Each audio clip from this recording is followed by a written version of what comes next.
Para el permiso A, vamos a empezar con el bloque primero de teórico. Sabéis que tenemos 3 horas para impartir el curso de teórico de A. Hay una parte que es muy divertida e interesante, que es la de la moto, y hay otra parte que es menos divertida, aunque sí muy interesante, la de concienciación y sensibilización. Es un poco rollo. En muchas otras escuelas pues, se suele meterle un vídeo con unos cascos al tío y dices, pues ahí lo llevas, ¿no? Bueno, pues todo es importante. Lógicamente, al final estamos en una situación donde el alumno tiene que venir a hacer el curso sí o sí, y tiene que hacer esas 3 horas sí o sí.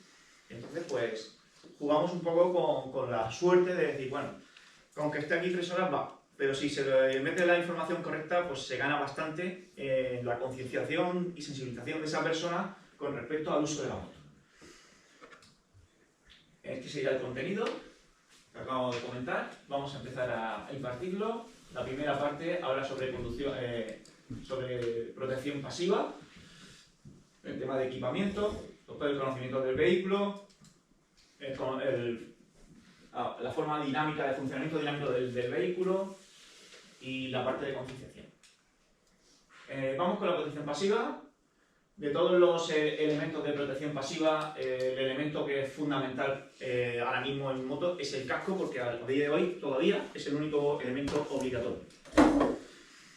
Sin embargo, cuando tenemos una estadística que nos manda DGT en las revistas, que recibimos muchos en nuestras autoescuelas, vemos que sí que es cierto que la cabeza es la parte del cuerpo que más daño sufre, 68% de las lesiones son en la cabeza, pero que hay demás partes del cuerpo que también sufren. Especialmente nos llama mucho la atención los pies, porque sería la zona que está expuesta a los parachoques de los coches, tanto cuando se incorporan, cuando se salta un fair pass, un stop, siempre nos machacan los pies. Entonces también hay que hacer un poco de incidir en ese tema al usuario final de la moto, que piense que montarse en moto hay que protegerse la cabeza, pero no solamente la cabeza.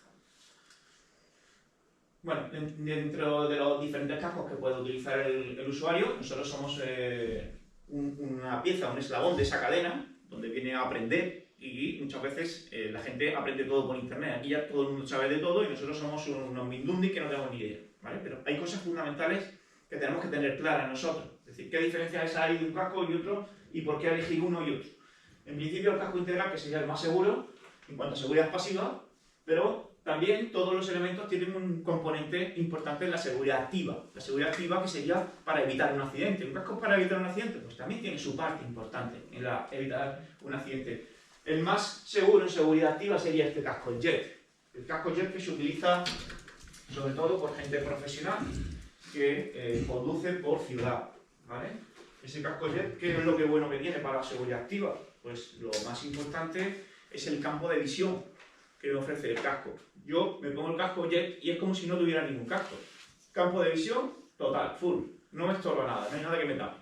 Entonces, en ese sentido, cuando la conducción se desarrolla en un ciclo urbano, que todos los elementos van cambiando continuamente, se puede evitar accidentes si tengo un mayor campo de visión. Y esa parte también es un componente que debe saber cuando el usuario va a utilizar el 95% de la moto dentro de un casco urbano. Y en otro aspecto también el tema auditivo. Se escucha mucho mejor lo que pasa a nuestro alrededor con un casco JET que con un casco integral, que sí que es más seguro en cuanto a seguridad activa. Bueno, simplemente eso, tampoco hay que decir más. Y también el componente de la ventilación. Sobre todo vosotros que trabajáis aquí en la zona del norte, cuando hace frío se empañan enseguida las viseras. Cuando hace calor pues no se nota tanto, pero también en el calor hay mucha sudoración. El sudor hace que se empape el casco por dentro y la humedad deteriora mucho la seguridad de un casco. En los cascos que aparentemente físico lo veis, están nuevos, el casco con 20 años y 30 años en nuestras revisas y los veis aparentemente nuevos, pero por dentro están deshechos.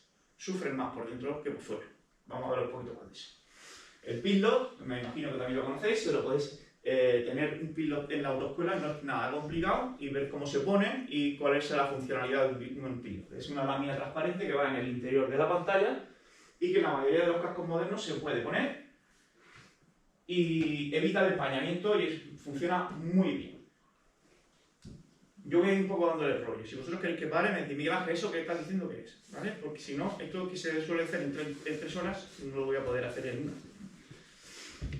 La parte más importante de un casco que tenemos que transmitir, y esto sí que es fundamental, porque incluso gente que me llega ya al circuito, que tiene cierta experiencia, van pegados en esto la mayoría de la gente.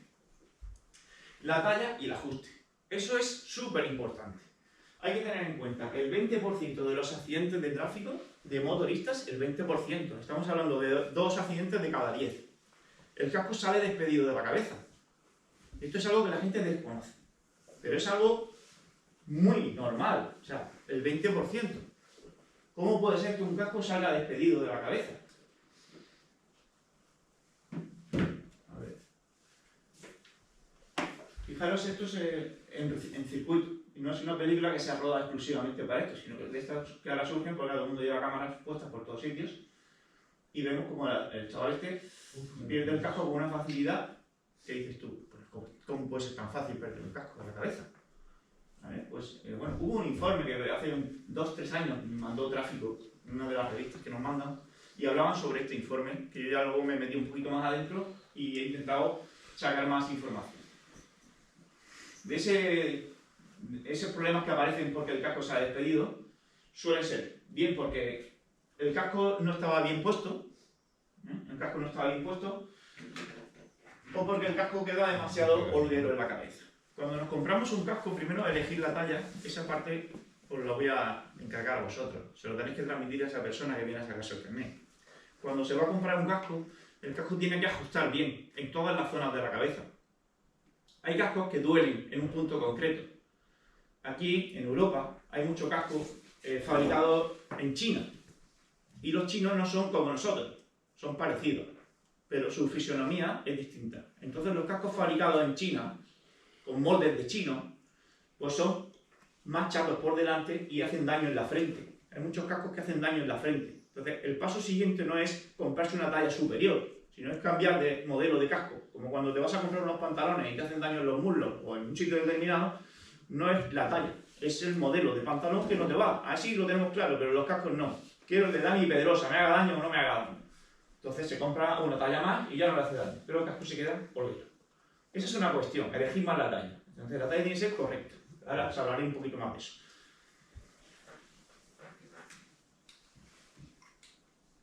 Otra cuestión es que el casco con el uso se va quedando cada vez más holguero. Ahora mismo nos presiona, pero a medida que pasa el tiempo, el casco cada vez queda más sueltecito en la cabeza. Una de las cosas que influye mucho es la humedad. La humedad afecta mucho al casco. Entonces los cascos no conviene ni que se guarden sudados, ni que estén mucho tiempo en la humedad del empañamiento, pues también hace que adquiera humedad.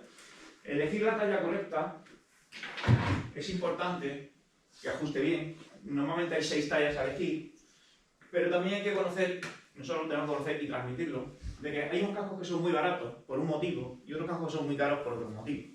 Principalmente es la calota. La calota es la estructura rígida que estáis viendo. Casco, esto es una XS, esto es una L, XS, S, M, L. Aparentemente los vemos iguales. Si yo lo pongo aquí al lado de uno de otro, no sé si somos capaces de verlo. La estructura rígida de uno es más grande que la de otro. ¿Vale? Cuando hablamos de 2 calotas, es que un fabricante utiliza una calota para hacer todas estas tallas. Y con el interior va cambiando la talla. Y otra calota para hacer todas estas. Los cascos más económicos que podemos encontrar en el mercado tienen una sola calota para las 6 tallas. Entonces, si tú tienes una XS, bueno, pues tienes un casco ligerito que te queda bien. Pero si tú tienes una cabeza una XL, una XS pequeñito, como por ejemplo tú, David, Diego, pues tú tienes una XS más o menos. Tendrías un casco con mucho volumen interior, ¿vale? Que además es más pesado que el que tiene una XL, es decir, que el que tiene una cabeza grande, que tiene un cuello grande, tiene un casco más ligero que tú. Y el volumen de casco, para un tío que tiene una cabeza, o una chica que tiene una cabeza pequeñita, lo ideal es tener un volumen de casco más pequeño, porque penetras en el aire con menos esfuerzo. Y la persona que tiene más cabeza, pues no le importaría tener un volumen mayor, porque realmente tiene más capacidad, más fuerza, más musculatura para poder soportar esa carga. Entonces, eso tiene un sentido. Cuando tiene un casco que dice, es que vale 30 euros el casco. Bueno, un casco con 30 euros te puede durar muy poco, porque normalmente la talla la va a perder enseguida. Un casco pierde una talla, siendo un casco de una calidad media, que estaríamos aquí, esto es una calidad media, esto es una calidad buena, casco Shoei, Arai, tienen 3 calotas para las 6 tallas. Eso, tú sueles perder la talla aproximadamente en unas de 1 año a 2 años. Depende del uso. Nosotros trabajando en la autoescuela la perdemos en 6 meses, pero eso es mucho uso. Lo normal de un usuario es que la pierda de 1 a 2 años. Pierden la talla. Los cascos tenemos que transmitir que el casco es una imagen que transmite muchos recuerdos a cada piloto, a cada conductor. Dónde has viajado con él, qué es lo que ha pasado, todo eso tú lo dejas en una vitrina y son recuerdos. Tienes que comprarte otro casco, un casco no es infinito, no es para toda la vida. El casco llega un momento que se queda muy holguero y si tienes un accidente sale despedido. Ese es un tema de la talla. Y otro tema es el tema del ajuste. Cuando nos ponemos un casco hay que intentar concienciar a la gente de que el casco, una vez que te lo pongas en la cabeza, inmediatamente hay que abrocharlo. No entrar en me lo pongo y ahora saco la moto del garaje, me pongo los guantes, no sé qué, no sé cuánto, y al final se olvida abrocharlo. Entonces, casco puesto, casco abrochado. Y ya no se nos olvidará nunca, porque es muy fácil que salga la gente con el casco sin abrochar. Otra cuestión es que cuando te abrochas el casco queda ajustado. La correa hay que ajustarla al cuello. Si nos queda holguera, cuando tengamos un accidente el casco va a salir volando. No sirve para nada. O sea, te puedes tener el casco en la cabeza, ¿qué piensas? ¿Que no te vas a accidentar? Tienes que pensar que sí. Si conseguimos concienciar a las personas que se montan en moto, de que cada vez que te montes en moto puede ser que tengas el accidente, ahí estaremos ante un conductor mucho más seguro. Porque tiene esa conciencia de que es peligroso lo que va a hacer. O sea, me voy en moto porque es más cómodo que ir en el coche, de acuerdo, pero ten cuidado que cuando vayas en moto tienes que estar muy atento. Porque te puedes dar una hostia. Joder, si voy ahí, sí, te puedes dar una hostia. Te caes tú, te tira otro, viene un accidente de un coche que no ha visto y que va distraído con el móvil. Es posible que tengas un accidente cada vez que te montas en la moto. Entonces, casco bien puesto, casco abrochado y casco apretado. Esto de los EPS, aquí habla de los EPS también. El EPS es en la parte interior, ahora os lo mostraré un poco más también. Bueno, si tenéis la posibilidad de hacer un casquito de esto también es muy importante para que el cliente, el alumno lo entienda, cómo funciona. El EPS es el corcho, ¿vale? El corcho es el amortiguador. Cuando yo tengo un accidente, la parte rígida reparte la carga en el corcho, para que nuestra energía al cerebro llegue reducida, ese impacto.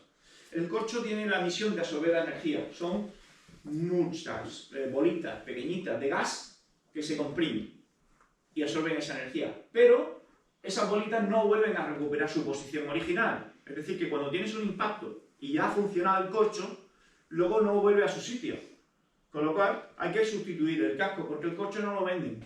No lo podemos sustituir, no lo podemos remover, y por tanto ese casco ya ha hecho su función, que es absorber la energía en un impacto.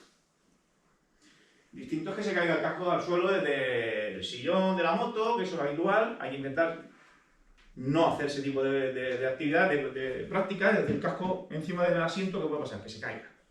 Mucho más seguro es dejar el casco en el suelo que encima del asiento. Dejar en una zona estable. Pero para que esto sufra, tiene que estar en la cabeza dentro. Si está al suelo, rebota, no se comprime. Entonces ese corcho tiene una función fundamental. También lo utilizan para darle la talla al casco en algunos casos. ¿Veis aquí? Cambian 2 EPS distintos para conseguir una talla. Pero bueno, fundamentalmente deciros que ese EPS es el que más sufre el paso de la humedad. Porque a medida que va cogiendo humedad, se va empapando y va perdiendo esas propiedades que tiene de absorción de energía, se va quedando más rígido. Al quedarse más rígido, pierde un poco de volumen, con lo cual la talla del casco se queda desahogada y además luego no tiene esa capacidad de absorción de energía. Por lo tanto, es importante que con el tiempo se debe sustituir, aunque aparentemente no seamos capaces de ver ese deterioro en el EPS, pero lo tiene. El cierre, aunque no se puede elegir, pero sí explicárselo a los alumnos, que cuando tenemos un cierre de doble anilla, que es muy seguro, tenemos que aprovechar siempre para tensarlo y que dé esa tensión en el cuello. Ese es el más seguro que hay. En el uso deportivo no se permite el microcierre o micrométrico que se utiliza aquí. Este micrométrico es muy práctico para utilizar porque es muy fácil de quitar y de poner, pero también es susceptible de que tengamos algún accidente con él, porque cuando nos ponemos el casco no lo estamos viendo, la hebilla, pero es fácil que se nos quede, la lengüeta de textil se quede dentro y se queda abierta. A veces el buff o el cuello que tenemos algo de tela y también se queda aquí. En algunos cascos como estos, por ejemplo, sucede que accidentalmente esto, al ponerlo, se queda mordido en la lengüeta que protege para que no entre aire. Se queda aquí, entonces no cierran bien. Así que una vez que te los pones hay que tirar de él y asegurarse de que está bien puesto.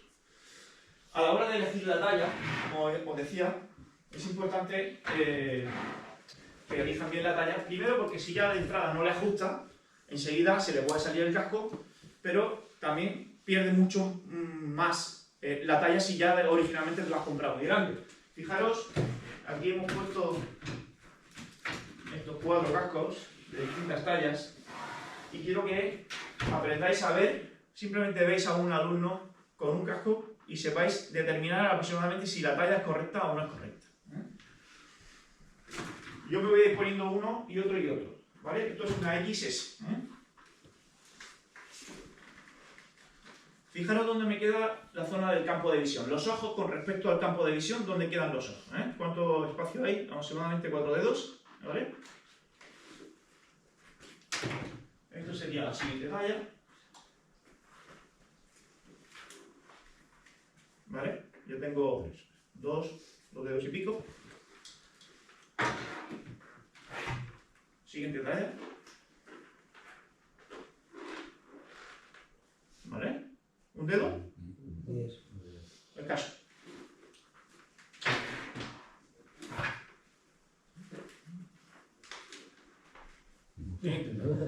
¿Vale?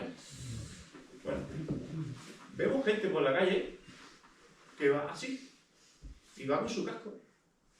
Tan a gusto y tan contento. Esto no vale para nada. Entonces, intentar un poco transmitir eso. Lo importante que es la talla porque el casco se ha despedido. Lo importante que es llevarlo bien abrochado. Y que un casco no es eterno, no dura toda la vida. Entonces sí que tengamos un poco de conciencia en esto. ¿Se pueden lavar los cascos? Sí. No conviene echar agua con un poco de humedad. Esto se puede meter en la lavadora y siempre es importante que se quede bien seco.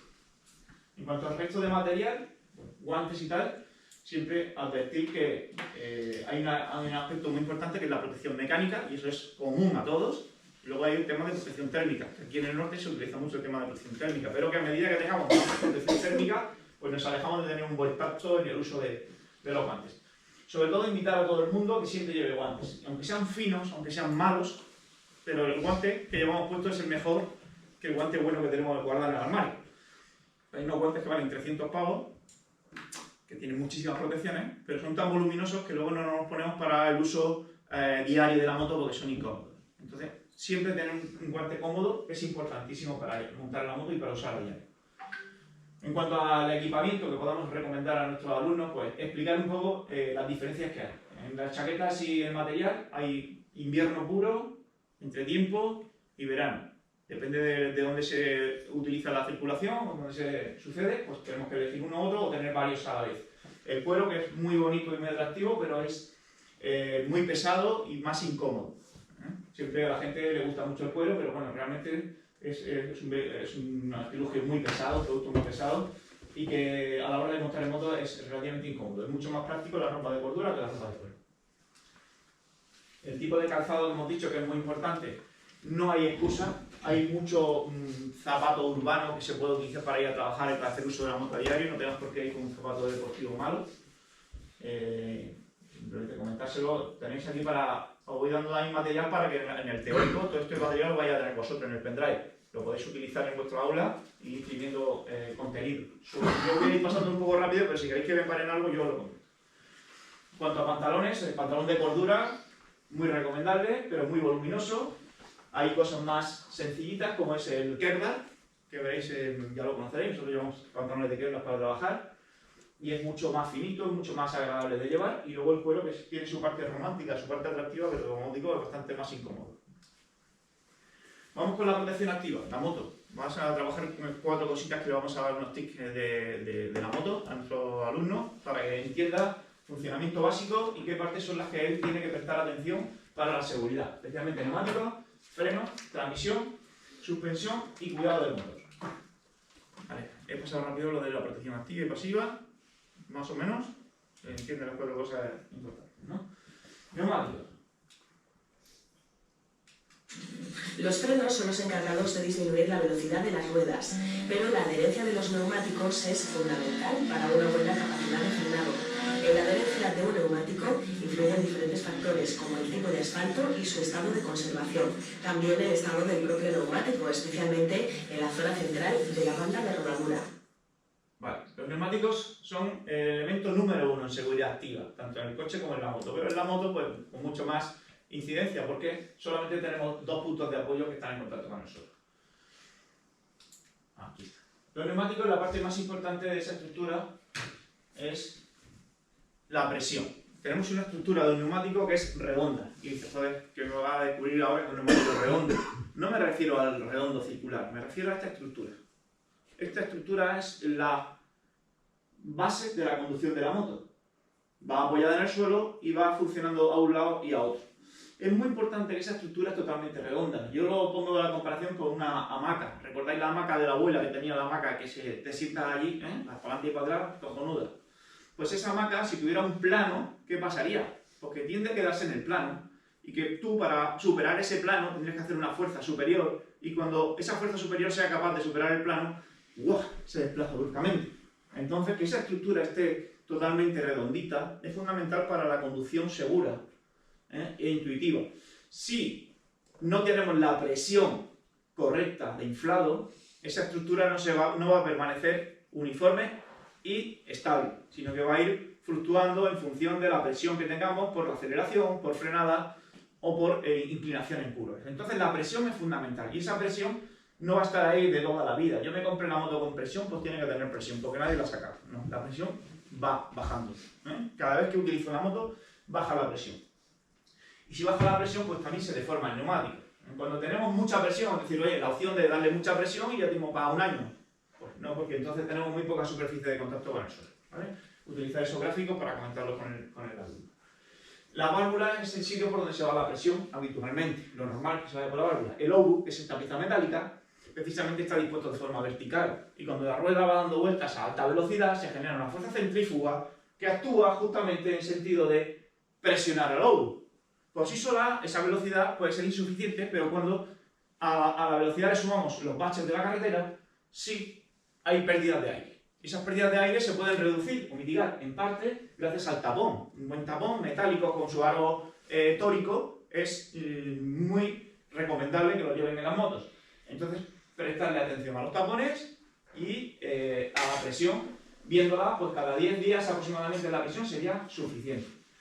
Luego hay unas válvulas de tiro horizontal, que llevan algunas motos ya deportivas, como sea Ducati, KTM, suele llevarlo de origen, y esas pierden menos presión que las válvulas de tiro vertical.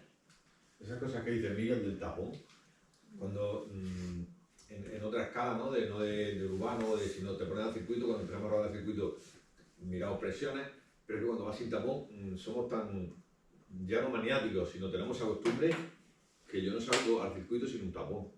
¿Entendéis? Para que veáis la importancia de decir, no es que un tapón, el tapón, no, que se le puede salir el obus y te has quedado en 2 segundos sin presión ninguna.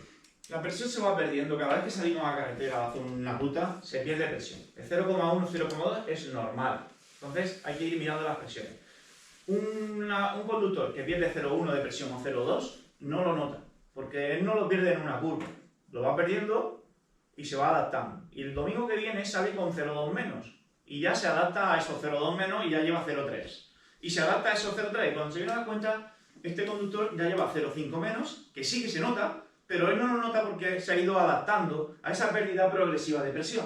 Con lo cual, cuando tú coges la moto, cada 15 días dices, me encuentro torpe, es que llevo 15 días sin coger la moto, ya no sé si es la moto o esto. Entonces sí que hay que intentar concienciar de que la presión es muy importante revisarla.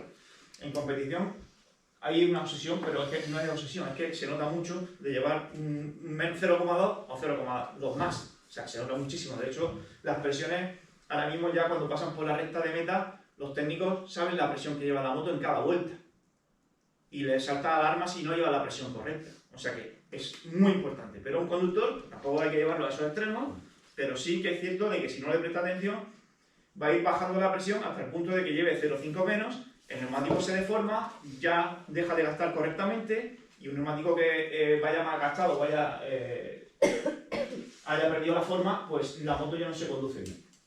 Las presiones aproximadamente, porque claro, la gente cuando dice, es que como no me acuerdo porque tengo que buscar el manual, ya lo miraré. Bueno, con que lleve entre 2 kilos y 3 kilos es una cosa que sería normal. Menos de 2 kilos ya es poca presión y más de 3 kilos es muchísima presión. Entonces, más o menos que tengamos una idea genérica de lo que serían unas presiones adecuadas. Las presiones mediarlas en frío, lógicamente, vosotros de eso ya sois profesionales y lo sabéis perfectamente. Por eso se le dedica a los moteros decir, oye, tener un manómetro en casa es una cosa imprescindible. Motivos para cambiar un neumático: un exceso de desgaste. Bueno, decirle a vuestros clientes, a vuestros alumnos, que desde que pierde el dibujo un neumático hasta que se ve en la lona, hay aproximadamente 200 kilómetros. No hay mucho. Y que te vas de viaje a Madrid y en Madrid ya no hay dibujo, y dices, a ver si me da el tiempo para volver, pues posiblemente tenga que volver la moto en una grúa, porque ya verás la lona. Y ya con la lona lo siguiente es que revienta un neumático y se cae. Entonces, importante. Otro motivo es el desgaste irregular, porque se utiliza un neumático mal, bien porque no lleva la presión correcta o bien porque no es para su uso. Hay 3 bloques de neumáticos: neumático urbano, neumático de carretera, neumático sport turismo y neumático de competición.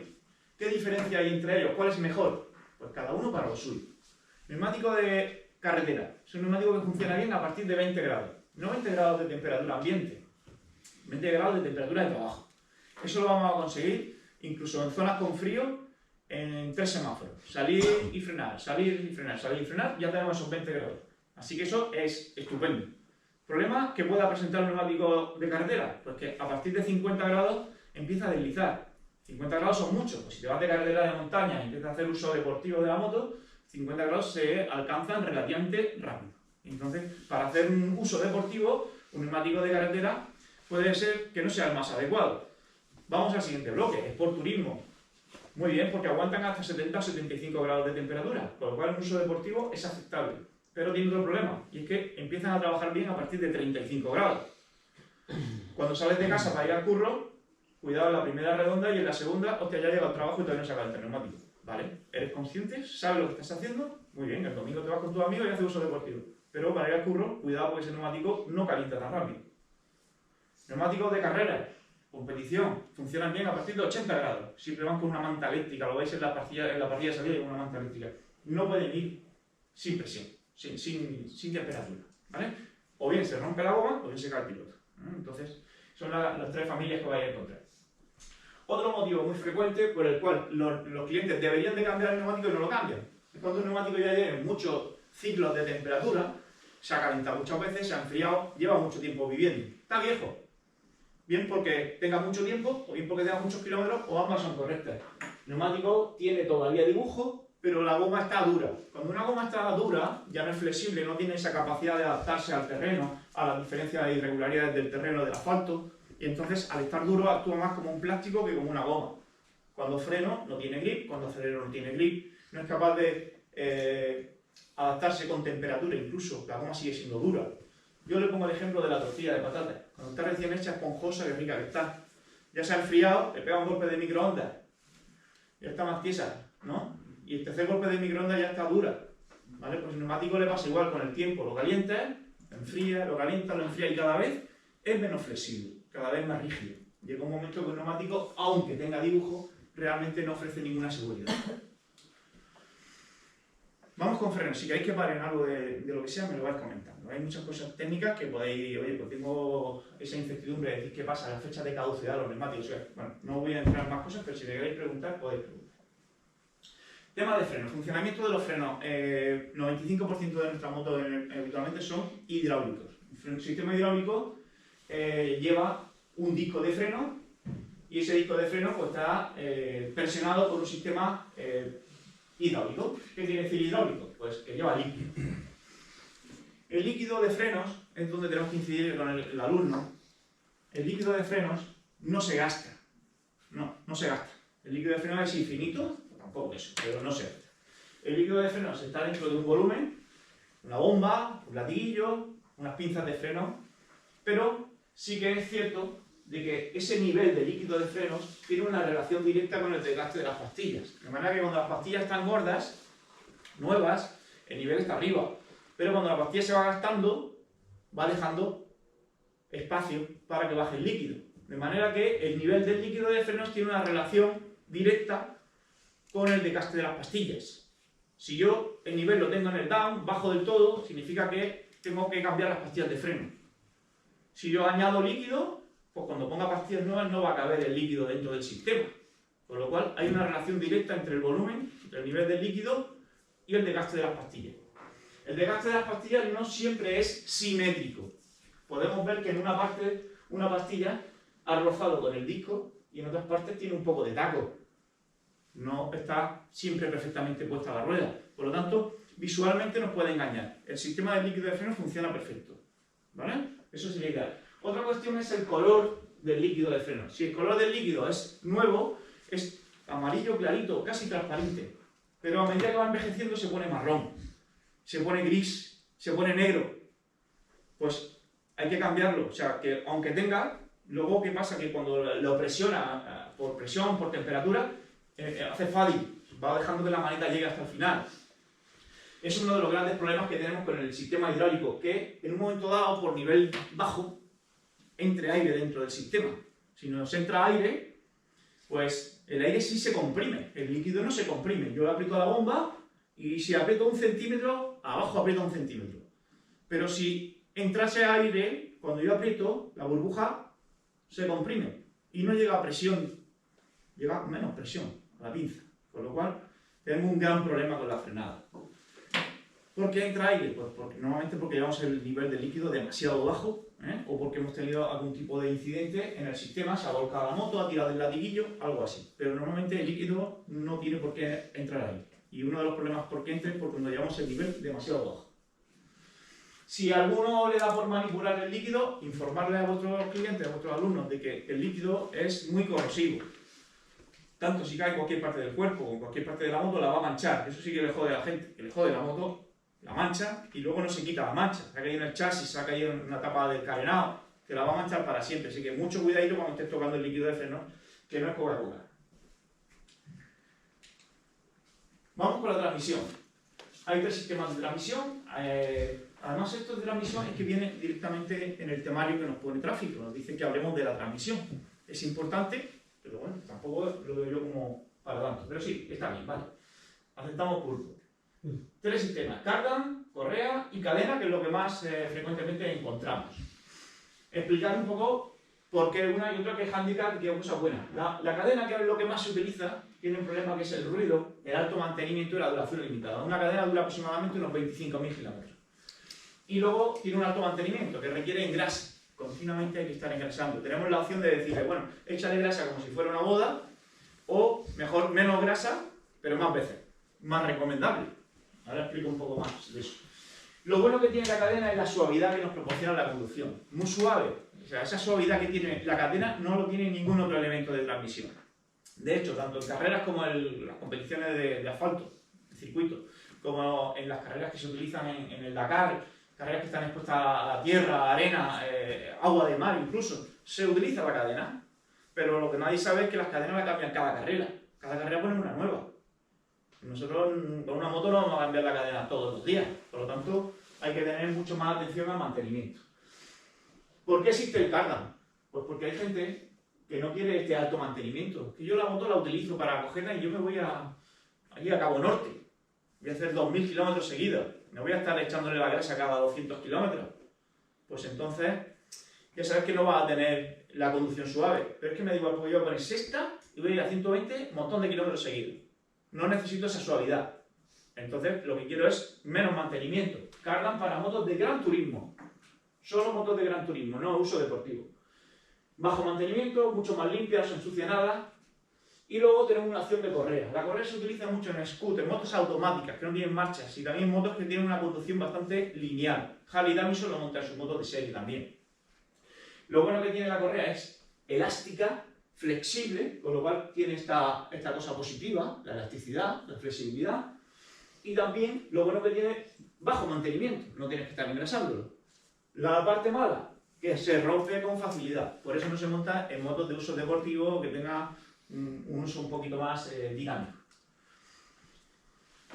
Hacemos un poco más de hincapié en el tema de la cadena, que la mayoría de nuestros clientes van a tener cadena, ¿vale? Vemos que una cadena tiene un alto mantenimiento. ¿Cuándo hay que engrasar una cadena? Pues fundamentalmente cuando empezamos a ver los rodillos, desde esta parte de atrás, parte posterior, vemos que los rodillos están secos y brillantes, brillan como si fuera plata. Están limpios. Están muy limpios, desde aquí, desde esta perspectiva.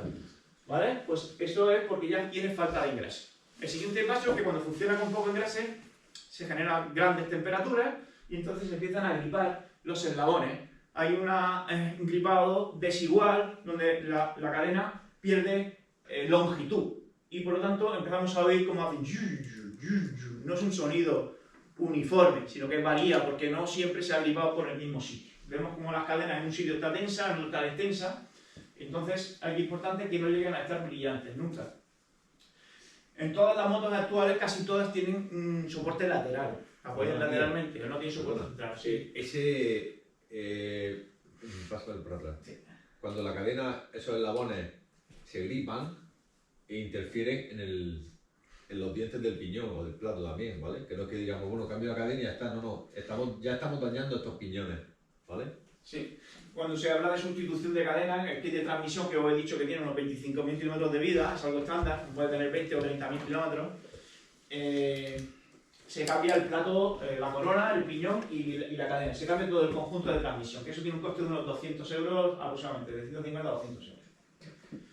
Vamos a ver cómo deberíamos de engrasarlo. Primero, se recomienda tener un soporte central, un caballete que mantenga la moto centrada, no en un lado solo.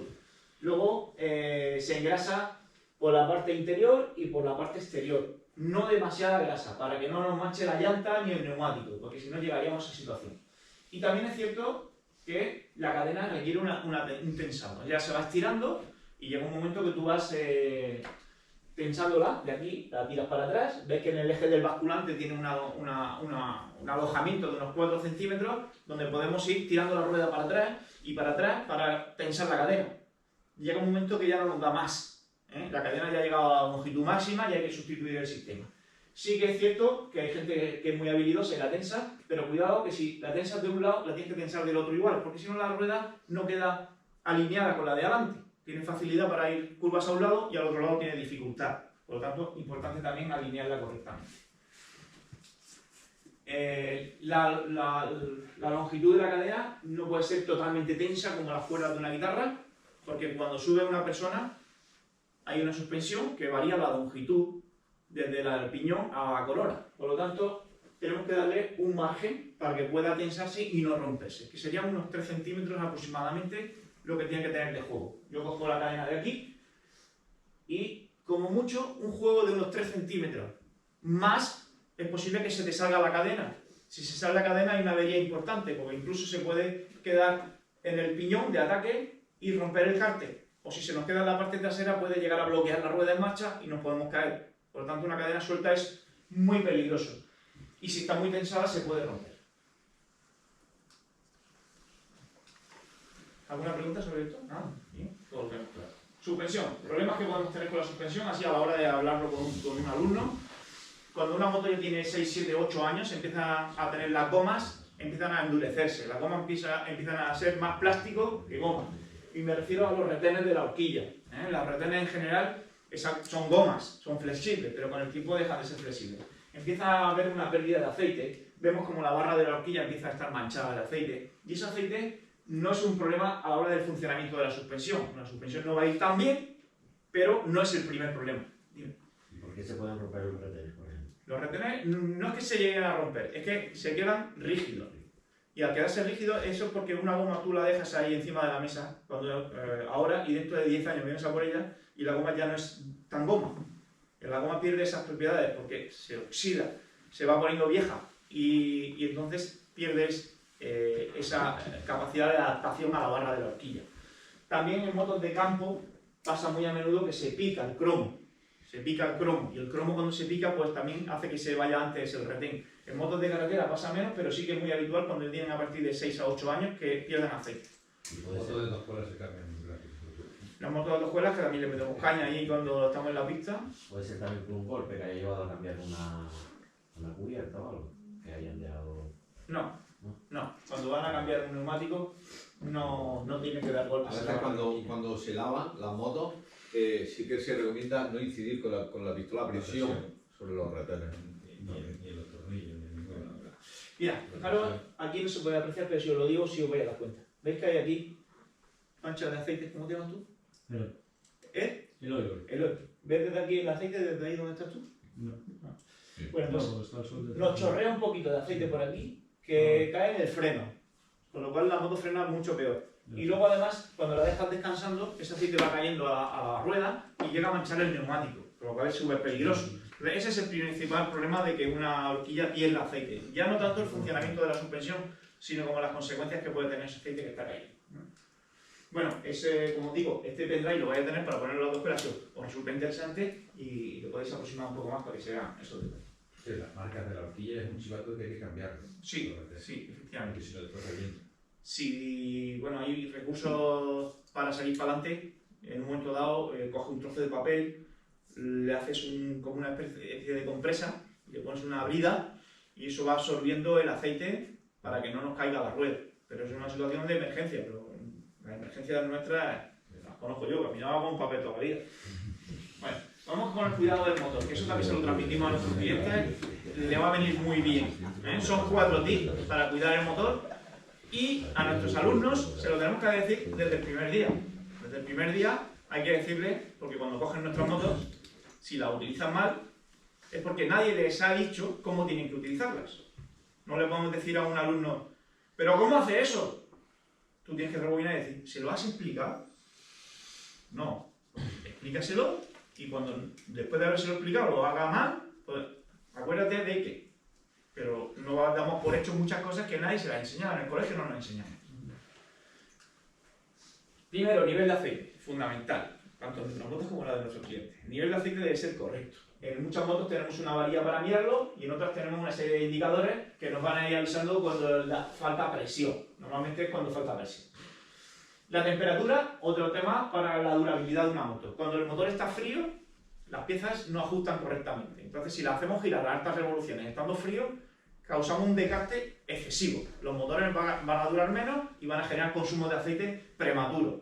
¿Por qué? Por un uso adecuado, inadecuado cuando está frío. La temperatura, pues tienes unos mínimos y unos máximos. Lo indican en las motos, en la mayoría de las motos te lo van a indicar. Esto es estamos hablando no estoy hablando de vosotros, estoy hablando de que este es material que vosotros vais a utilizar para dárselo a vuestros clientes. La lámpara de Aladino indica baja presión de aceite, normalmente suele ser el nivel o un fallo en el sistema de lubricación.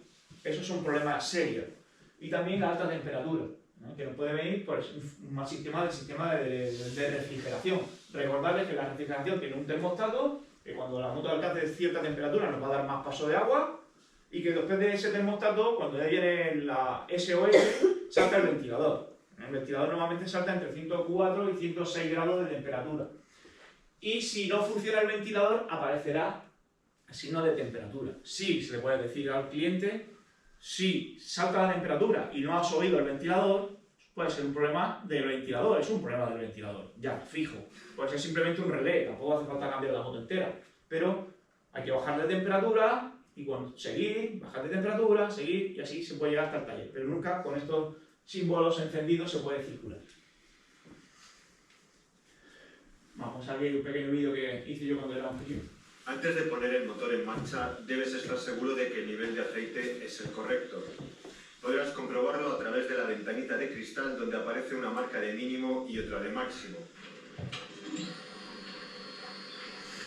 El arranque del motor debes hacerlo sin acelerones. Mantén las revoluciones al mínimo durante unos 15 o 20 segundos para darle tiempo al aceite a llegar a todas las partes móviles de tu motor. El cuidado del embrague y la caja de cambios es otro punto al que debemos prestar una atención especial. En primer lugar, antes de meter la primera marcha, no aceleres. Así evitarás el fuerte golpe de la caja de cambios.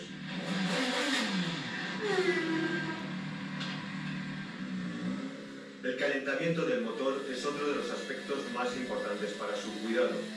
Debes hacerlo en marcha, pero hasta alcanzar la temperatura ideal, unos 90 grados, la aguja no puede superar el 50% de las revoluciones útiles. Las revoluciones útiles son las que hay antes de la zona roja del cuentarevoluciones. Bueno, recordad que este material lo vais a tener todo en el pendrive, que ahora os lo entregaré. Y aquí hablamos de comportamiento dinámico de la moto. Ya son aspectos más destinados a la conducción. ¿Vamos a entregar los pendrive? Sí. Que nos pase que ya lo mismo ahí. Déjame una.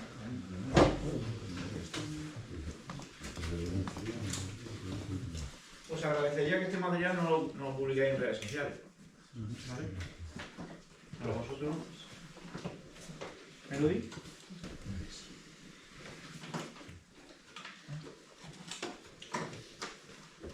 Grupo de Nacho. Lo dejo este. Tú eres Ana, ¿no? Ana. ¿Y ella? Magal.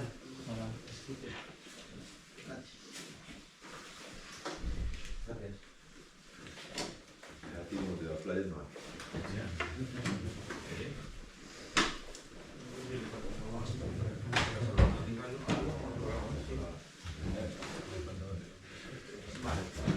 Es un poco lo que intento explicaros, cosas que os doy un poco de argumentos, herramientas para que utilicéis ese material. O sea, esta explicación, para que conozcáis cosas que no conocéis, pero sobre todo para daros ese recurso, explicaros cómo podéis utilizar ese recurso. Una moto cuando está estática tiene el 50% del peso delante y el 50% de atrás, ¿vale? Más o menos, 49, 51. Lo que es conducir una moto empieza lo divertido, y es cuando empezamos a repartir el peso de un lado a otro. Entonces empieza lo bueno. Y ahora tenemos que ir aprendiendo a manejar y controlar ese desplazamiento de peso. Fijaros cómo se reparte el peso, que no podemos verlo. Cuando se desplaza, el peso realmente no se puede ver. Pero aquí vemos en una pista de las nuestras, de la que nos gusta de 25 segundos, cómo se puede ver el peso repartido con ese desplazamiento del agua. Y vamos acelerando, se nos viene para atrás. Todo eso es lo que va repartiendo la carga de los neumáticos. Cuando se va hacia adelante, el neumático de adelante tiene más carga. Cuando se viene atrás, el neumático trasero es el que está recibiendo todo ese peso. Y tenemos la frenada y el peso se va todo adelante, ¿vale? Entonces, la presión, o la velocidad a la que desplacemos ese peso es fundamental para que el neumático resista o pierda la adherencia. El peso del conjunto, estamos hablando del conjunto del piloto y de la moto, pues con facilidad pues, llegamos a los 250 kilos. Eso es algo normal.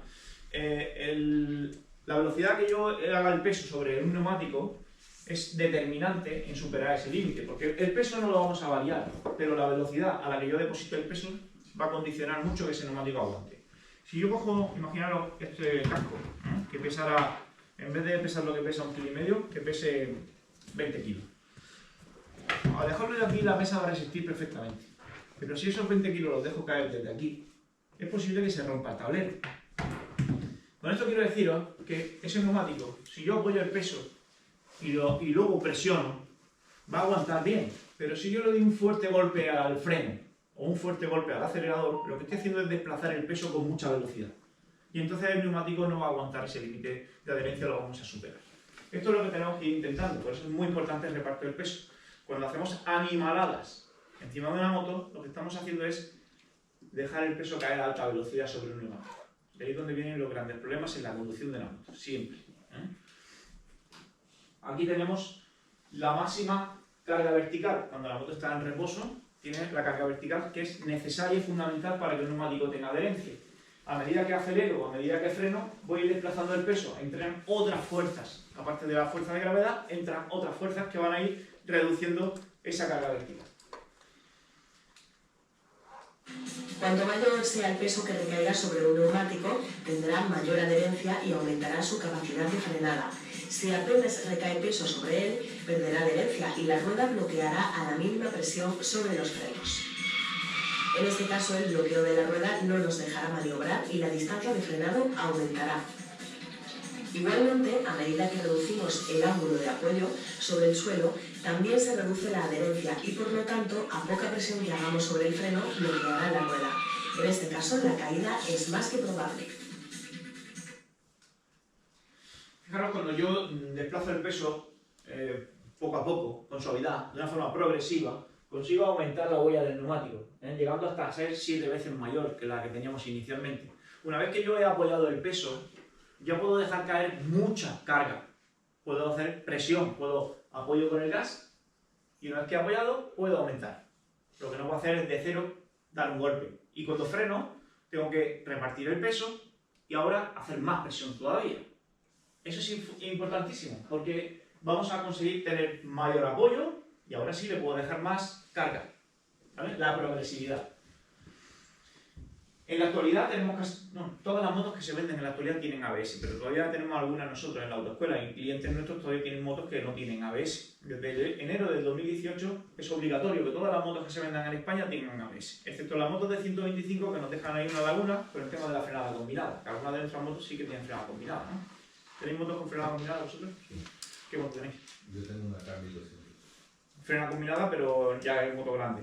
La K1200 tiene ABS y frenada combinada, tiene ambos sistemas. Bueno, el ABS es un sistema que tiene que entender el cliente y el alumno por varias cuestiones, para que entienda cómo funciona y para que entienda cómo debe utilizarlo. Lleva un anillo dentado y ese anillo dentado lleva un sensor que le está viendo continuamente y ese sensor manda información a un ordenador. En ese ordenador se va contabilizando el número de vueltas que da la rueda delantera y la rueda trasera. Y cuando en la contabilidad aparece que una rueda da menos vueltas que la otra, entonces suelta el freno. Hay un modulador que dice, esa rueda está dando pocas vueltas comparada con la de delante. No significa que esté bloqueada, significa simplemente que una ha dado una vuelta y la otra ha dado 0,80. Libera la presión del freno. Entonces deja de utilizarse el freno, deja de tener la potencia que tenía el freno. Por lo tanto, un freno no es un sistema, el ABS no es un sistema de frenado, es un sistema para evitar el bloqueo, pero él no frena, el que frena es el conductor. Entonces el conductor debe de frenar correctamente. Si entra el bloqueo, en el sistema de ABS, tenemos que indicarle que mantenga la presión sobre el freno. De manera que sí, la moto se va a parar, aunque va a necesitar más espacio. No debemos de abusar del ABS, ahora os explicaré un poco más en detalle, pero sí que es importante que sepa cómo funciona. Esto lo que hace es contabilizar el número de vueltas que da cada rueda. Igual ese sistema también se utiliza en motos más modernas con control de tracción y se utiliza para saber cuál está dando más vueltas que la de delante. Cuando se acelera y la rueda da vueltas sobre sí, está diciendo esa da muchas vueltas y lo que hace es limitar la potencia del motor. No son vueltas exactas, ¿no?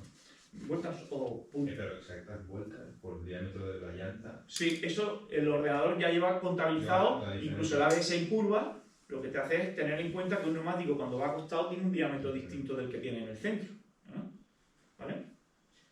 Es importante que los alumnos sepan lo que hacen y qué se siente. La gente no sabe, oye, vamos a hacer algo aquí y se asustan cuando hacen la ABS. ¿Vale? Claro. Es en el coche se nota más el golpe en el pedal, en la mano, en la moto aparece en el pie o aparece en la mano. Lo vamos a practicar esta tarde.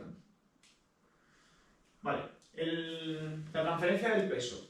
Vamos a empezar con la frenada. En principio, solamente con la deceleración, quito el acelerador y tenemos el freno motor. El freno motor es importantísimo porque ya hay un desplazamiento de la carga. De tener el 50% empezamos a tener ya más carga en el tren delantero. Es fundamental indicarle a nuestros clientes, a nuestros alumnos, que cuando vamos a utilizar los frenos no cogemos el embrague. Si cogemos el embrague nos quedamos sin freno motor. ¿De acuerdo? Siempre el primer freno que se utiliza es el freno motor. Freno motor, cuando quito el gas, ya hay un desplazamiento de peso. La retención del motor nos va a ayudar a parar la moto. Por supuesto, que cojo el embrague, fatal. Y se nota más en motos de 4 tiempos, en motos que tienen un cilindro, se nota más que las que tienen 4 cilindros, y también se nota mucho en las motos que tienen carga. Es más brusco, la reducción de las marchas va a ser mucho más brusco en motos con carga. El problema de reducir una marcha en un momento determinado para utilizar el freno motor es que podemos llegar a bloquear la rueda trasera o semibloquear la rueda trasera y aparecer una serie de saltos en la rueda. No sé si lo habréis experimentado en alguna ocasión, de quitar varias marchas de golpe en la moto y al soltar el embrague notar un pla, pla, pla, pla, pla, una serie de saltos, ¿vale? Esos saltos suceden en el cigüeñal tenemos el número de revoluciones por minuto del motor y esta es la caja de cambios. La caja de cambios va imprimida por la velocidad que lleva la moto. Imaginaos que vamos a 80 km por hora. La caja de cambios va empujada por la corona, la cadena, y llega al eje secundario y la caja de transmisión va funcionando, la caja de cambios. En ese momento que queremos reducir una marcha, cogemos el embrague que aísla el movimiento de la caja de cambios desde el motor. El motor sigue con sus revoluciones, plan, plan, plan, plan, y la caja de cambios va a toda hostia. Si yo cojo el embrague y quito el gas, Es algo habitual para reducir una marcha y todo el gas y coge el embrague. Las revoluciones del motor se nos bajan al ralentí, a unas 1200 vueltas aproximadamente. Sin embargo, la caja de cambio sigue a toda velocidad. Cuando yo meto una marcha menos, al soltar el embrague, el motor, con toda su capacidad, le va a decir a la caja de cambio: baja tu velocidad. Y la caja de cambio, apoyada por el peso del conjunto y la adherencia que tengamos, le va a decir al motor: súbete tú de revoluciones. El embrague es el que tiene que hacer ahí la negociación. Si hay mucha diferencia de revoluciones, el embrague no va a poder soportar esa presión. El embrague son una serie de discos con unos muelles, como vosotros bien sabéis, y si esos muelles tienen una capacidad limitada, si hay mucha diferencia de revoluciones entre uno y otro, los discos no van a poder unirse porque los muelles no van a ser capaces de aguantar tanta presión. ¿Cómo se soluciona? Con un golpe de gas. Si yo, cuando estoy con el embrague cogido, antes de soltar el embrague, le doy un golpe al gas, ¡yum!, subo las revoluciones del motor y entonces igualo las revoluciones del conjunto, suelto el embrague y la moto baja de revoluciones suavemente con la nueva marcha y tengo ese freno motor, ¿vale? Así funcionaría. Luego intentaremos practicarlo si nos da tiempo porque el curso es bastante complejo. ¿Tenéis alguna duda sobre esto? Uso mínimo de embrague, especialmente en el interior de la curva, cuando hay baja adherencia. Bueno, hacerlo gradual. El golpe de gas, como acabo de comentar, es importante que la gente lo conozca, que existe y para lo que sirve. Pero en la actualidad las motos modernas tienen unos sistemas tecnológicos que nos hacen el trabajo mucho más fácil. De manera que el golpe de gas, ahora hay un sistema que se llama Blipper, que lo hace automáticamente. Hay motos que tú le bajas la marcha, incluso sin coger el embrague, ni dar el golpe de gas, al bajar la marcha ella solo hace ¡pum!, sube las revoluciones. Ya, automático. Y otras muchas más motos que tienen embrague antirrebote, que es cuando hay una diferencia muy grande de las revoluciones del motor y la caja de cambio, al soltar el embrague, aunque lo hagas de golpe, ella sola lo deja patinar ligeramente el embrague. No lo deja cogido, pero tampoco lo suelta de golpe, con el fin de que no haya esa brusquedad que haga inestable la rueda trasera. ¿Vale? Entonces, que tenéis que saber que existe el embrague antirrebote, que lo llevan en la actualidad la mayoría de las motos deportivas, cada vez lo llevan más motos, y que existe un sistema electrónico que se llama Blipper, que permite reducir sin embrague y sin golpe de gas, que ya lo hace automáticamente ella sola. Vale. En el orden de utilización de los frenos hemos visto que primero es el freno motor y luego el siguiente que utilizaríamos es el freno trasero. El freno trasero es el freno menos potente, pero es un freno que estabiliza el conjunto. Porque cuando la moto llega a cierta velocidad, vamos a utilizarla. Esa velocidad la vamos a utilizar para generar carga vertical. De manera que si yo freno de la rueda trasera, se va a pegar la moto al suelo. Imaginaros que la moto pesa en conjunto del conductor y la moto 300 kilos. Fácilmente 220 y 80, una combinación estándar. Si yo le pongo una báscula en la rueda delante y una de atrás, pues me va a dar más o menos 150 kilos en cada. Ahora, si yo durante una frenada, freno trasero y freno motor, pudiera poner la báscula, superaríamos los 300 kilos en conjunto, porque estaríamos utilizando esa velocidad para generar carga vertical. Carga vertical que me hace falta para que el neumático tenga adherencia. Si el neumático tiene más adherencia, ¿qué puedo pasar? Que puedo hacer más presión sobre los frenos. Entonces, en primer lugar, freno trasero y freno motor, la rueda trasera me pega la moto al suelo y si requiere utilización de freno delantero, podré utilizarlo con más potencia porque tengo mayor carga vertical. Así que el freno trasero hará que aumentemos la carga vertical, pero sí que es cierto que se va a ir más hacia la parte delantera aún. Y, ojo, a tener en cuenta algo que se lo van a decir a nuestros alumnos, tanto en la teórica como en la práctica. Antes de que vayamos a utilizar los frenos, conviene que el pie vaya apoyado en el pedal. No digo presionando el pedal, pero apoyado. Tenemos la costumbre de que cuando vamos a utilizar el freno, entonces le pego el zapatazo al freno. Supero el límite de adherencia con facilidad. Antes de utilizar el freno, cuando previsiblemente las condiciones de la circulación puedan requerir nuestra atención sobre los frenos, el pie pasa a estar preparado. Y cuando voy a utilizar el freno voy a ser mucho más preciso.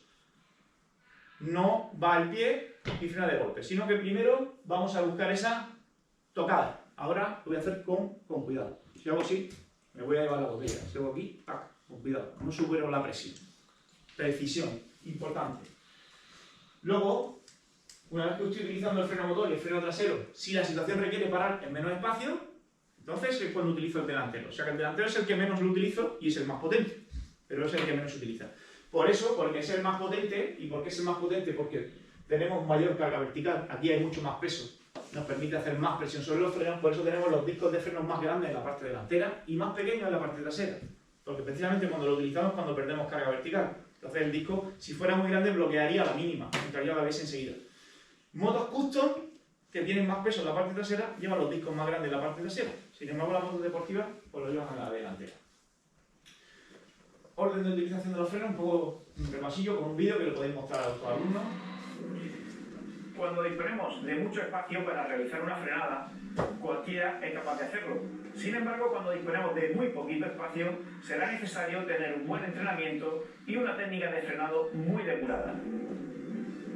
La adherencia es el factor que va a determinar con qué presión podemos actuar sobre nuestros frenos.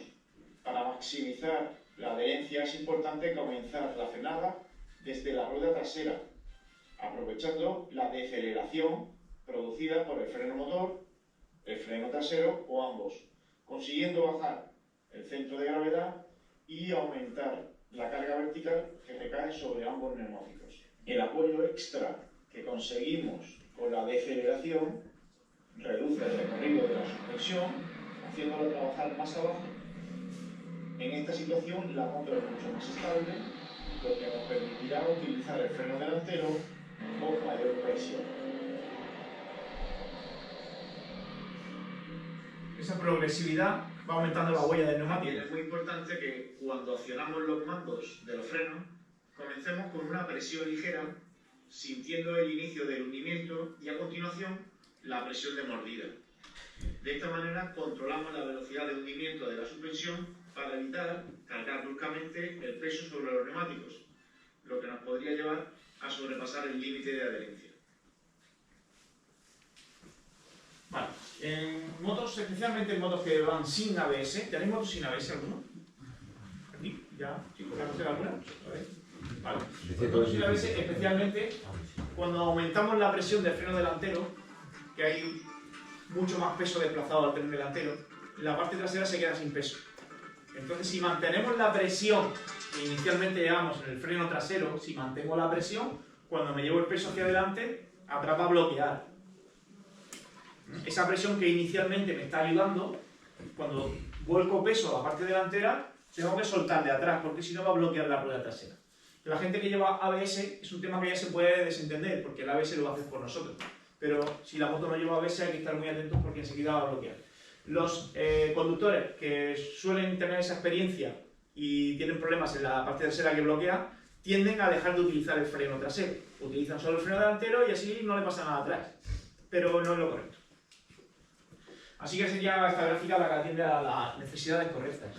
Freno trasero inicialmente. Cuando aumento la presión del freno trasero, porque la situación requiere, voy a utilizar también ya el delantero.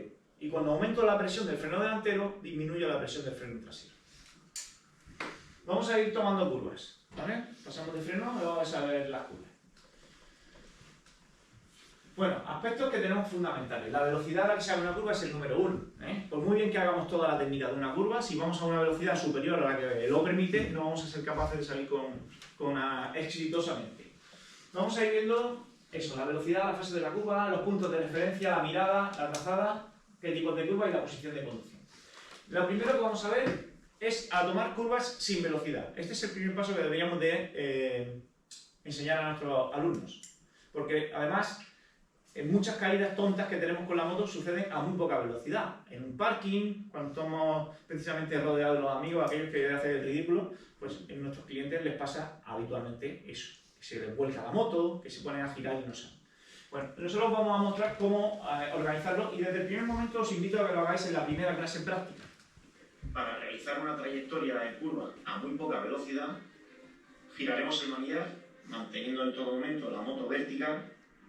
Igualmente soltaremos muy poco el embrague para procurar una velocidad que nos permita mover la moto acompañando el movimiento con los pies. Este ejercicio es interesante practicarlo tanto a curvas a la derecha como a curvas a la izquierda. Vale. Esto sería a una velocidad donde el efecto giroscópico todavía no ha entrado en funcionamiento. Tenemos tan poca velocidad que la moto se nos va a volcar. Entonces lo que va a permitir que la moto sea estable son nuestros pies. Pero tenemos que tener control del embrague para que la moto vaya a una velocidad que me permita acompañarla con los pies. Y eso es un entrenamiento que hay que hacerlo, tanto en recto, como a izquierda, como a derecha. Porque la mano, al tener una tensión distinta, no somos capaces, hay que entrenarlo, de que mantengamos la tensión en la mano, estando el brazo aquí o estando aquí, sea la que me conviene. Entonces, no es muy complicado, pero es súper efectivo. Vale, hablamos ahora de adecuar la velocidad. Importante es siempre frenar antes de entrar en la curva, no dentro de la curva. Primero frenamos y luego ya dentro de la curva giramos y luego aceleramos. Pero que hay que hacer hincapié en que la velocidad hay que adaptarla cuando estamos en recto, no dentro de la curva. Así tendríamos una fase de frenado y una fase de giro. La fase de giro la podemos dividir en dos partes. Una primera en la que vamos a ir con el gas cerrado y luego cuando empezamos a abrir algo de gas porque la moto pierde la velocidad y se nos cae. Ya ha perdido mucha velocidad, necesita dejar de caer. Ojo, dejar de caer significa abrir un poco de gasolina. Un pelín. El pelín es la medida más exacta del mundo. Eso es la leche. Tú dices un pelín y ya te has quedado nuevo, ¿no? Entonces la gente dice, bueno, ¿qué quiere decir un pelín? Un pelín es que la moto deja de caer. Le das un poquito de energía para que deje de caer. Pero si le damos más del pelín, la moto está empujando de atrás. Y cuando una moto empuja, se pone derecha. La moto por construcción tiende a autoalinearse cuando la empujas de atrás. Entonces, si le das mucha presión, la moto va a perder la trayectoria que tú eliges. No vas a ser capaz de elegirla.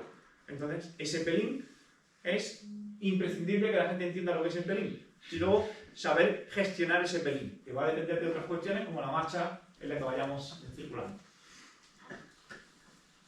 Vale, y los puntos de referencia pues sería el punto de giro, que lo vamos a ir hablando durante el curso en distintos momentos, tanto en la práctica, y que el alumno pues también conviene que lo sepa. Punto de giro es cuando dejo de ir recto y empiezo a inclinar. El punto de contacto es la parte más cercana al interior de la curva. Y luego está el punto de salida, que es a donde vamos a mirar, donde queremos que vaya la moto. Si miramos aquí, ¿qué es lo que pasa? Sabemos lo que pasa, ¿no? Se genera el punto de impacto, que es el punto donde no queremos que vaya. Ahí es donde no hay que ir. Así que veríamos la mirada siempre anticipando. Yo estoy aquí en el punto de entrada y tengo que ir mirando donde quiero que pase la moto. Siempre mirar un poco lejos, donde se une la carretera. La carretera se une la derecha con la izquierda si miro lejos.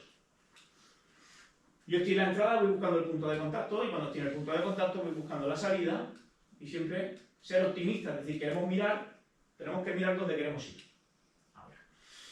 El problema que se genera normalmente es la entrada anticipada, sobre todo cuando la gente lleva una velocidad excesiva. Queremos entrar pronto para que no nos falte curva. Pero claro, si entro pronto, me salgo pronto.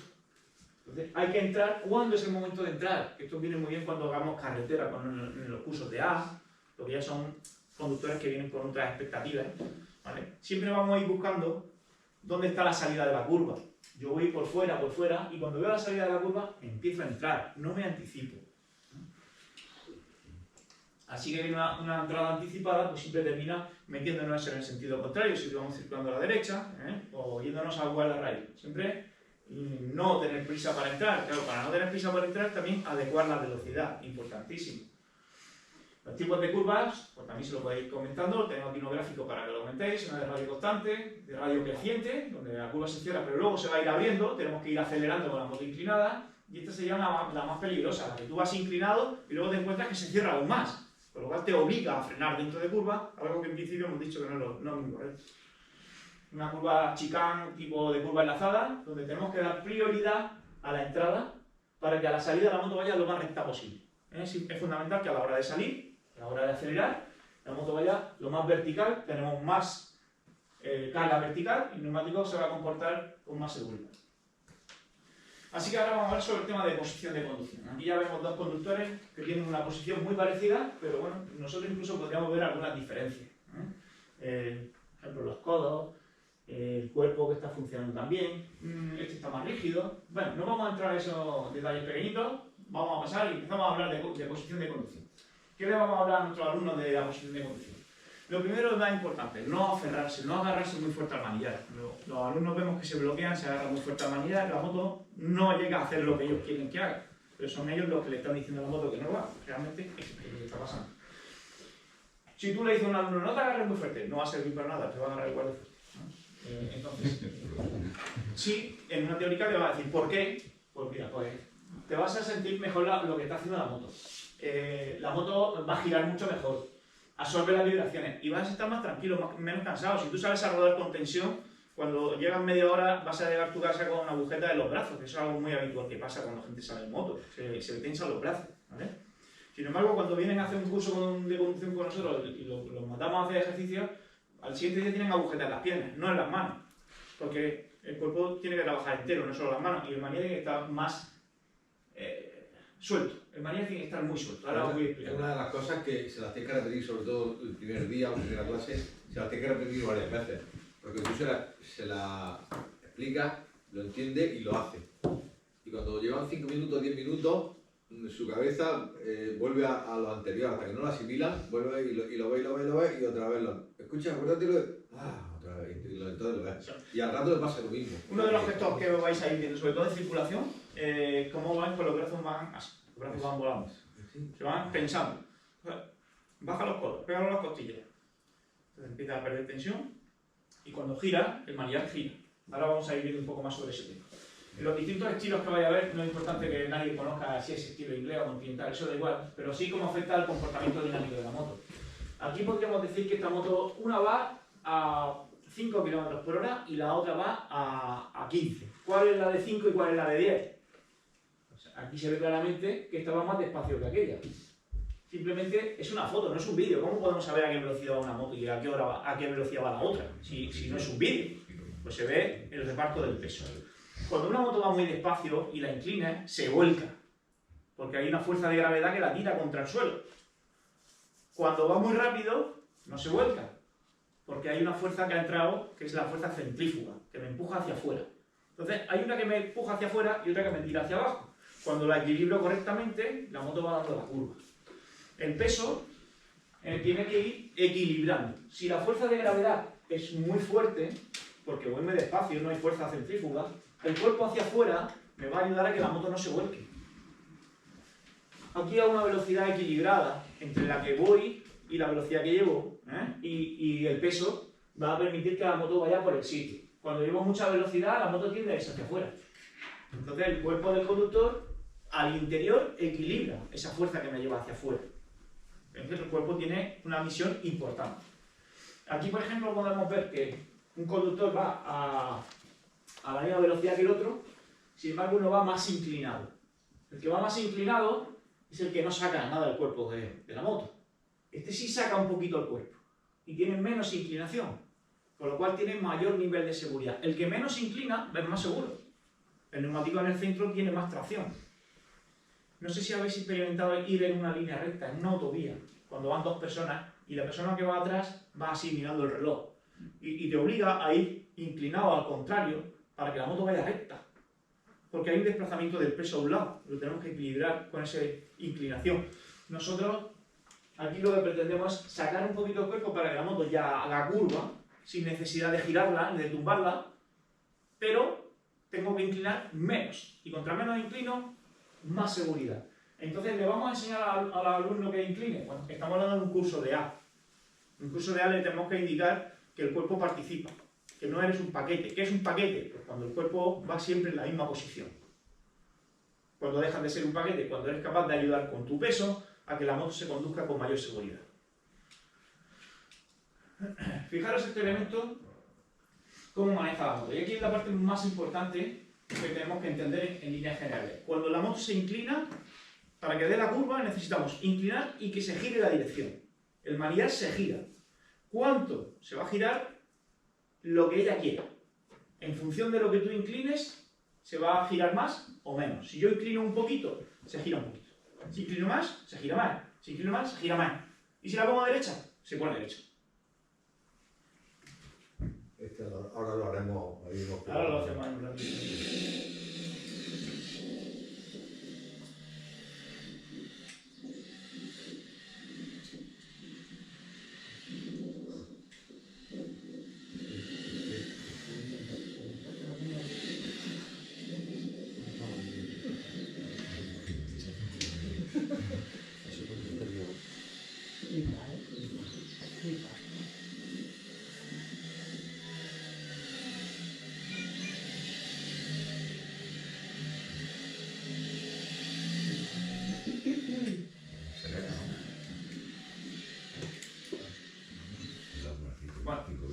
Esto sirve para ilustrar la importancia de no agarrar el manillar con fuerza.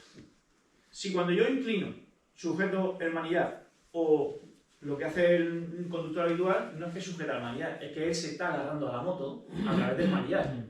Y cuando te agarras a la moto a través del manillar, estás impidiendo que la moto gire. Y esto aparece aún más cuando vamos más rápido. Cuando vamos más rápido, ¿qué pasa? Que más fuerte me agarro. Y cuando más fuerte me agarro, peor gira la moto. Entonces se trae en un bucle donde quieres ir con los amigos el domingo, que van muy bien, que están echados. Yo me voy con estos que están acostumbrados y con estos voy a aprender mucho. Y conforme vamos más rápido, va el tío más bloqueado, más miedo y la moto gira peor. Entonces, uno de los primeros indicios de que cómo evitar el bloqueo es ir más despacio. Si vamos más despacio, vamos más tranquilos y vamos más relajados. Entonces, muchas veces no sirve de nada decirle al alumno, pero no te tenses. Simplemente es decir, vamos a hacer un ejercicio que sea más sencillo. Con un ejercicio más sencillo podemos conseguir que se aligeren un poco más los brazos. Y conforme entienda su cerebro que al inclinar no es necesario agarrarse, pues su cerebro lo incorpora y lo va a ir actualizando. Luego lo puede hacer un poquito más rápido y no va a bloquearse. Pero si vemos que está bloqueado continuamente, tenemos que bajar el nivel de dificultad del ejercicio. ¿Vale? Bueno, también en la marcha que lleve correcta, hablábamos antes del pelín, que es importante a la hora de transmitir el peso. Si llevo una marcha muy corta, transmito mucha carga directamente al neumático, la moto es muy brusca. Y especialmente se nota cuando voy inclinado, porque como os decía antes, el neumático por la parte de fuera es más corto que por el centro. Y al ser más corto es como si fuera una marcha más corta. Así que yo en principio, si voy a entrar a una curva y bajo una marcha, la estoy acortando. No digo que no sea correcto, hay que ver los casos. Pero si la corto en línea recta, cuando me tumbo se queda mucho más corta. Entonces no es necesario entrar demasiado corto, porque a la hora de abrir el acelerador, la moto va a ser demasiado brusca. Simplemente si queremos cargar el tren delantero, que es lo que quiere hacer la gente, se siente segura cuando va a entrar en una curva, bajando la marcha, porque notas carga en el tren delantero. Esa carga del tren delantero es desplazando un poquito el peso hacia adelante. Ya la vamos a sentir, pero no es necesario bajar siempre una marcha muy corta, porque a veces es demasiado corta. Y luego a la hora de trazar las curvas, tener mucho cuidado con el tema del sentido contrario cuando nos está viendo. Primero, por supuesto, decir que nunca se toca el sentido contrario, esto es fundamental. Decirlo y hacerlo. Porque luego vamos hablando del curso de edad y vamos nosotros delante y lo tenemos que hacer nosotros también. Ni nosotros ni nuestra sombra. No se ríe, ¿eh? Ya, pues es que somos... Vale, fijaros. Y aquí estamos hablando de que ninguno de los dos está invadiendo el sentido contrario. Ni el motorista ni el conductor del autobús. Ninguno invade el sentido contrario, pero no es posible pasar los dos a la vez por el mismo sitio. Entonces, como esto se da y los motoristas llevamos la peor parte, pues tenemos que indicárselo a la gente. Oye, si estás en una curva donde no veas el sentido contrario, no vayas más allá de 2/3 de la derecha, porque te vas a encontrar gente que se mete en tu sentido. Este vídeo le va a servir un poco para abrirle los ojos a ese alumno. Es muy bueno, sí. ¿Sí? Sí, es muy bueno. Sí, sí, ya, pues lo lleváis en el pendrive, lo vais a utilizar vosotros, ¿no? Una pregunta antes de que se me cuando vais en los cursos de ABA, ¿vais delante o vais detrás? Detrás. Pero es buena opción lo que comenta. Yo voy delante. Siempre. No, perdón. Sí, yo voy delante. Sí, yo voy delante. Siempre no. Luego hay alumnos y momentos en los que dejo que vaya adelante. Pero no hay nada que reglamentariamente te obligue a ir detrás. No.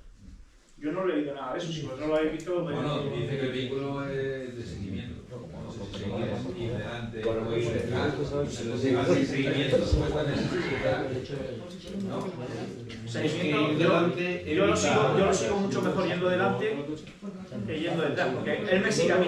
Pero él sí, sí, no te preocupes, pero está bien que hagamos esta lluvia de ideas. Seguir, no me refiero... Yo creo que es en el aspecto de seguir su comportamiento, su trayectoria. Y su formación es. Claro, pero no es que tú lo sigas a él, tiene que ser el que te tiene que seguir a ti. Pues es mucho mejor que claro. Porque yo le marco la velocidad, y le marco las trayectorias, y las comento con él en las paradas. Si yo veo que el tío tiene un poco de serenidad, lo dejo que se ponga adelante. Porque si no, empieza a correr como si no hubiera un mañana. Entonces, no, hay que evitarlo. Tenemos un curso de 2 horas que tienes para aprovechar para aprender, aprende de quien sabe más que tú. yo no tengo nada que aprender de ti. Hay gente que sí, pero no es el caso.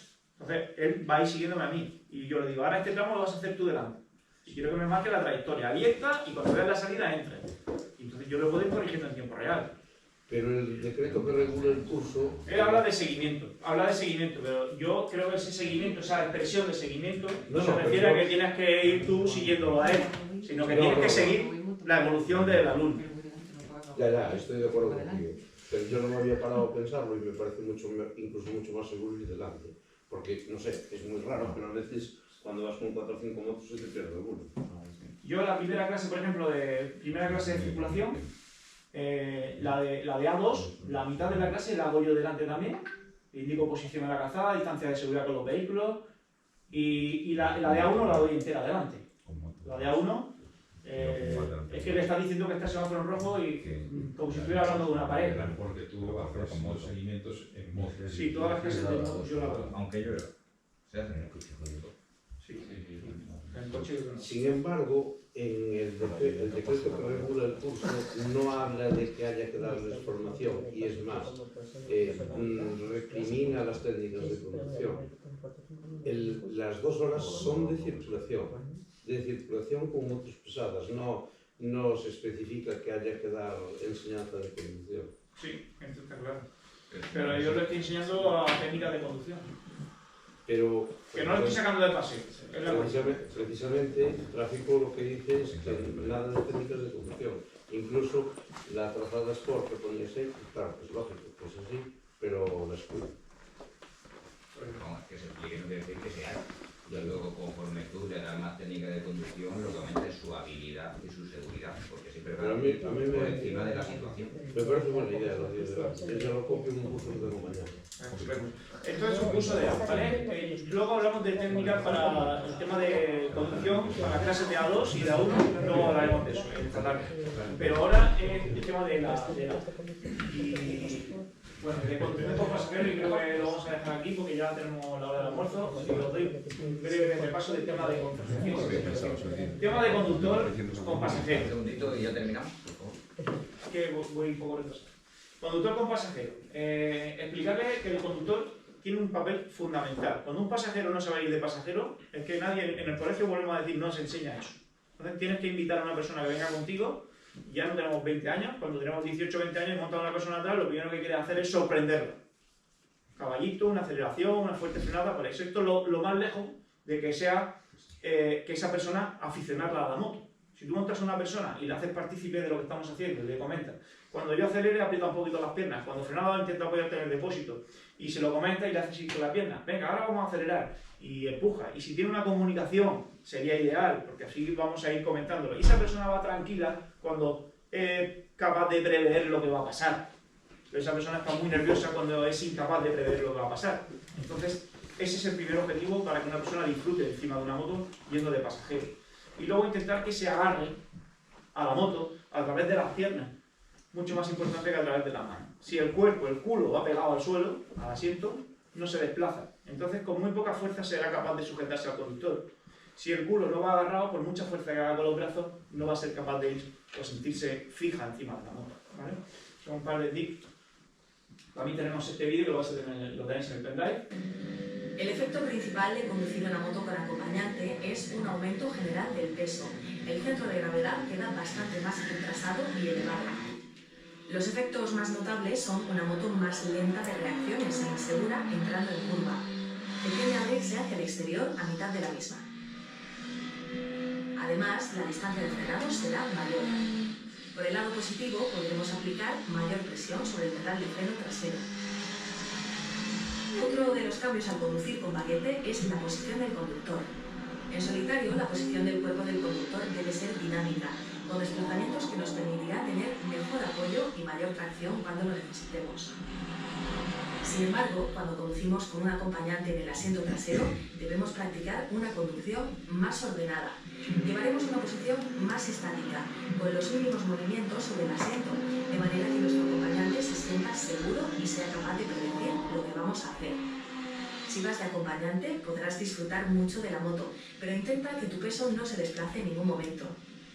Apóyate con las manos en el depósito de las frenadas. Sujétate al conductor con las piernas durante las aceleraciones e intenta no influir lateralmente